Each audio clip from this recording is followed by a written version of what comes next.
네, 이어서 글로원 파트너스 이성웅 이사님 모셔보도록 하겠습니다. 이사님 안녕하십니까? 네, 안녕하세요. 네, 반갑습니다. 첫 번째 이슈 바로 이야기 좀 나눠보도록 하겠습니다. 자동차 이야기를 좀 해볼 텐데요. 어제 우리 시장 오랜만에 반등이 나왔을 때 좀 소외되는 곳이 있다라고 하면 자동차 관련된 업종이었던 것 같습니다. 완성차야 흐름이 좋지 않은 것 알고 있었지만 부품주에 대해서는 기대감을 버리기가 좀 어려운데요. 관련돼서 자동차 업종 어떻게 보십니까? 네, 현대차가 1분기 실적 예상치 기준으로 살펴본다고 하면 추정치가 약 10% 정도 낮아진 것을 저희가 알 수가 있습니다. 아무래도 러시아 우크라이나 이슈를 반영해서 이와 같이 추정치가 낮아진 것으로 보이고요.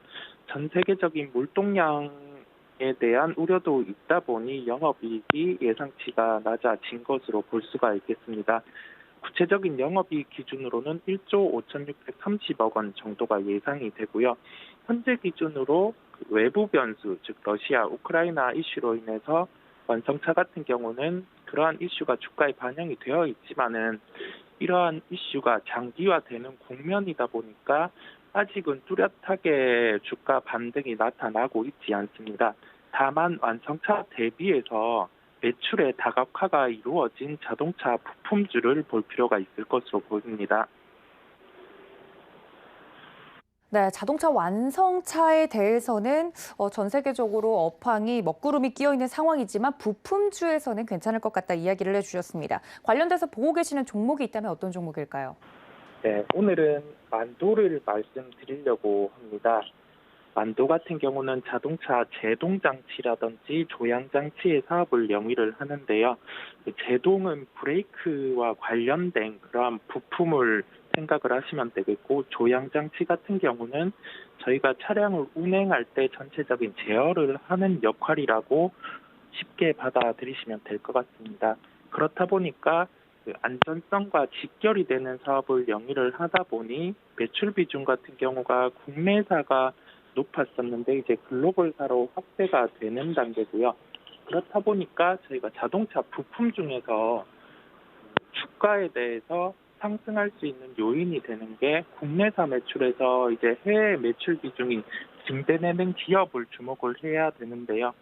만도 같은 경우는 구체적으로 이러한 부분을 살펴본다고 하면은 북미사 기준으로 해서 2020년에 한 자릿수의 매출이 발생했는데 작년 기준으로 해서는 두 자릿수의 매출이 발생을 하면서 이제 본격적으로 북미 쪽에 매출 다각화가 나타나는 것으로 보입니다.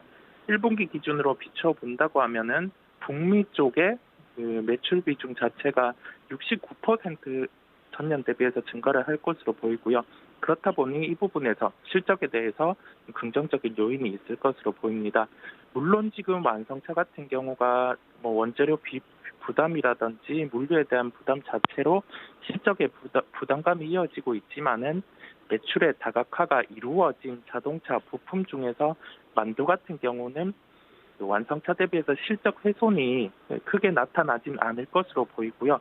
추가적으로 수급적인 측면에서 외국계 펀드의 5%의 지분 투자 공시가 있었습니다. 통상 외국계 펀드 같은 경우는 최근에는 5% 지분 공시를 하더라도 단기 트레이딩에 대해서 접근하는 경우도 있는데 이 외국계 펀드 같은 경우는 기존의 오리온 이후로 처음으로 만도를 5% 이상 지분 투자 공시를 했다는 점에서 이게 단기 매매 성향이 아니라 포트폴리오에 편입을 해서 들고 가는 성격이라고 볼 수가 있겠습니다. 추가적으로 최근에 화두가 되고 있는 자율주행 측면에서도 아직 2025년부터 본격적으로 개화되기 때문에 매출의 기여가 높지는 않지만은 하나의 플러스 알파 요인으로 볼 수가 있겠습니다. 결론적으로 봤을 때 완성차 대비해서 자동차 부품주 같은 경우가 실적에 대한 리스크가 낮은 측면이 있고 글로벌 쪽으로 매출 다각화가 이루어진 만도 같은 경우는 수급적인 측면에서도 외국계 펀드가 최근 5%의 지분 공시를 하면서 조금 더 편안하게 접근이 가능하다는 결론입니다. 네, 만도 오랜만에 들어보는 종목이네요. 관련돼서 자동차 부품주로서 만도 관련된 종목 이야기를 해드렸으니까 이 점까지 체크해 주시면 좋을 것 같습니다. 자, 두 번째 이슈로 넘어가자면 외국인 수급에 대한 이야기가 좀 계속 나오고 있습니다. 연속적으로 들어올지에 대해서 기대감이 좀 커지고 있는 상황인데요. 어제 우리 시장에서 오랜만에 외국인이 좀 돌아오지 않았습니까? 관련돼서 저희가 짚어볼 만한 포인트가 있다면 뭘까요? 네, 외국인 수급의 유입 비연속성의 확인이 필요하겠고요. 이러한 수급 자체가 연속적으로 나타나지 않는다고 하면은 대형주는 다시금 지지부진할 가능성이 있기 때문에 그 외국인 수급의 거래소 그리고 유입의 비중을 체크를 할 필요가 있겠습니다. 구체적으로 3일 연속 5천억 규모의 누적 매수에 대한 체크가 필요하겠고요. 이런 점을 종합적으로 봤을 때 종목 같은 경우 특히 대형주 코스피단에서 지금 외국인 수급이 연속적으로 유입되고 있는 종목이 추가로 유입될 가능성도 있거든요. 그렇다 보니까 코스피 내에 대형주군 그리고 뭐 중형주군까지 해서 연속적으로 외국인 수급이 유입되고 있는 종목을 체크를 하고 갈 필요가 있을 것으로 보입니다. 네, 힌트로 짐작해 보건대 삼성전자는 아닐 것 같습니다만 오늘 특징주로 어떤 종목을 체크해 보실까요? 네, 오늘의 특징주로는 한국항공우주를 말씀드리겠습니다. 여기에 사업 부분에 대해서는 저희가 많이 익숙할 텐데 항공기의 완성체 사업 그리고 그와 관련된 부품 사업을 함께 영위를 하고 있습니다. 그렇다 보니 최근에 러시아 우크라이나 이슈로 인해서 방산과 관련돼서 우리나라 미사일 업체라든지 그 항공업체들에 대한 주가 프리미엄이 조금 더 높아지는 계기가 되었고요. 현재는 그 부분은 주가에 다 반영이 되어 있는데 이제 일정상으로 보자면 멀었지만은 6월에 그 누리호 이벤트라든지 그런 게 존재를 하기 때문에 미리 준비를 해 놓는 측면도 필요할 것으로 보입니다. 이런 점을 종합적으로 해서 일정상으로도 긍정적인 면이 있는 상황이란 걸 저희가 일단은 주시를 해 놓고요. 서두에 말씀드린 수급적인 측면에서 4월 11일 이후에 이틀 제외하고 외국인이 순매수 유입이 되었습니다. 동기간에 비춰봤을 때 3일 제외한 기간의 순매수가 유입이 되었고요. 그렇다 보니 수급적인 측면에서 연속적으로 조금 더 그 유입이 될 가능성이 높은 종목이라고 해 볼 수 있겠습니다. 결론적으로 봤을 때 수급적으로 우위에 서 있는 종목이고 일정상으로도 6월에 우리나라의 발사에 대한 기대감이 있기 때문에 현재 국면에서는 관심을 가져도 될 것으로 보입니다. 구체적인 가격 기준을 말씀드리면 43,000원에서 44,000원 구간에서 적극적인 접근이 가능하다는 결론입니다. 네, 특징적인 종목으로 한국항공우주 꼽아주셨습니다. 여러분들 이 종목에 대해서도 체크해 보시면 좋을 것 같고요. 이사님 마지막으로 오늘장 전략 저희가 어떻게 세워보면 좋겠습니까?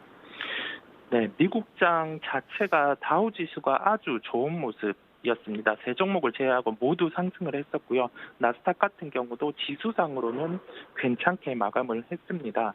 중요한 게 업종별 특징인데요. 리오프닝이라든지 빅테크 업종들이 강한 모습이었기 때문에 우리나라에도 긍정적인 영향을 미칠 수가 있겠고요. 리오프닝 관련해서는 우리나라도 계속 개화가 되고 있고 이게 점차적으로 나아지고 있는 단계다 보니까 현재 국면에서는 최종적으로 리오프닝 같은 경우가 마스크를 벗는 단계가 이루어질 수 있기 때문에 리오프닝 중에서도 화장품 업종에 대한 관심이 필요하겠습니다. 종합적으로 현재 대형주군이냐 중소형주군이냐 이것을 나눠서 계속 생각을 하기보다는 우위에 있는 게 중소형주가 맞는 상황이고요. 1분기 실적이 잘 나왔던 그 기판 업종 전체적인 내에서도 심텍이라든지 대덕전자 같은 경우는 아직 실적이 나오지가 않았거든요. 그렇다 보니까 저희가 중소형주 중에서는 심텍, 대덕전자를 관심을 가지고 살펴봐야 할 것으로 보입니다.